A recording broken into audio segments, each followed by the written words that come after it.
प्यारे दोस्तों, नमस्कार। आज मैं आपके लिए एक भक्तिपूर्ण कथा लेकर आई हूँ। राधा और कृष्ण की लीला की भूमि वृंदावन से तो आप सभी परिचित होंगे। इस वृंदावन में एक संत रहा करते थे। वे श्रीमद् भगवद गीता में बहुत श्रद्धा रखते थे।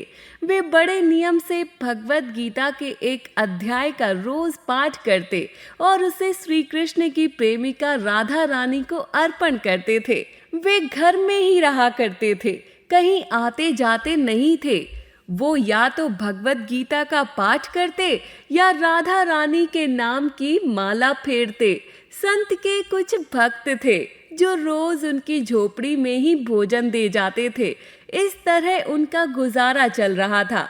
ऐसे ही कई वर्ष बीत गए, पर एक दिन भी ऐसा नहीं था कि राधा रानी को भगवद गीता का पाठ नहीं सुनाया हो। धीरे धीरे वो बूढ़े होने लगे, आंखों की रोशनी कम होने लगी। एक दिन पाठ करते समय उन्हें अक्षर धुंधले दिखाई देने लगे। फिर तो दिखना और भी कम हो गया। अब उन्हें बहुत कष्ट हुआ, ये सोचकर कि अब पाठ कैसे करेंगे। वो रोने लगे।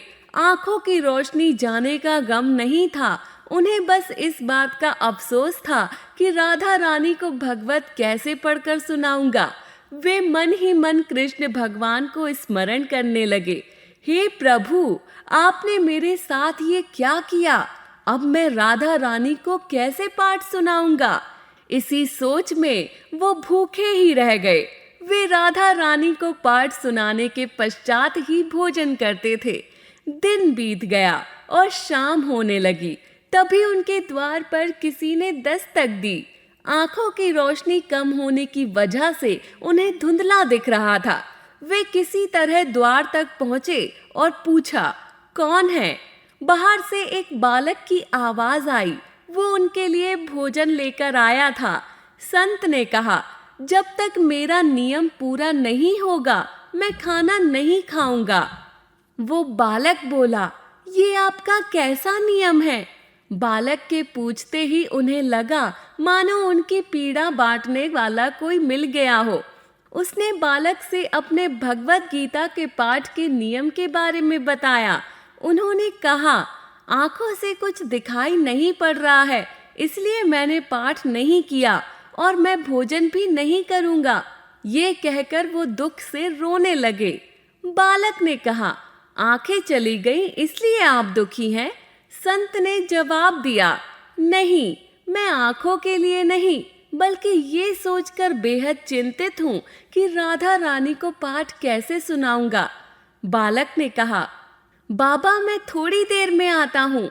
ये कहकर वो चला गया, पर कुछ ही देर में हाथों में एक पट्टी लिए लौट आया और बाबा को वो पट्टी देकर बोला, इसे आप अपनी आंखों पे बांध लो।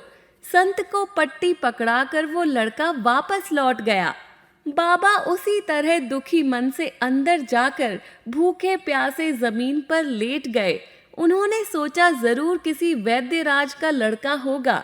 उसने आंखों का इलाज करने के लिए कुछ औषधि पट्टी में लगाई होगी। ये सोचकर उन्होंने आंखों पर पट्टी बांध ली और सो गए। दूसरे दिन प्रातःकाल जब वे उठे, सब कुछ साफ साफ दिखाई पड़ रहा था। संत की खुशी का ठिकाना नहीं रहा। उन्होंने पट्टी को देखना चाहा कि इसमें क्या दवा लगाई है जिससे मेरी दृष्टि वापस लौट आई। उन्होंने देखा, पट्टी में राधा रानी का नाम लिखा हुआ था। ये देखकर खुशी से संत की आंखों में आंसू आ गए। उन्होंने कहा, राधा रानी, आपकी महिमा अपरंपार है। श्लोक सुनने में आपको भी अच्छा लगता है। ये कहकर वो उठे और नहा धोकर भगवद गीता का पाठ करने बैठ गए। आज उनकी वाणी में नया जोश था, क्योंकि स्वयं बांके बिहारी कृष्ण और राधा रानी ने उन्हें दृष्टि दान दिया था। तो देखा दोस्तों, सच्ची भक्ति का फल। सच्ची भक्ति से सब कुछ मिल जाता है। आपको ये कहानी कैसी लगी? ऐसी और कहानी सुनने के लिए इसे लाइक और शेयर जरूर करें।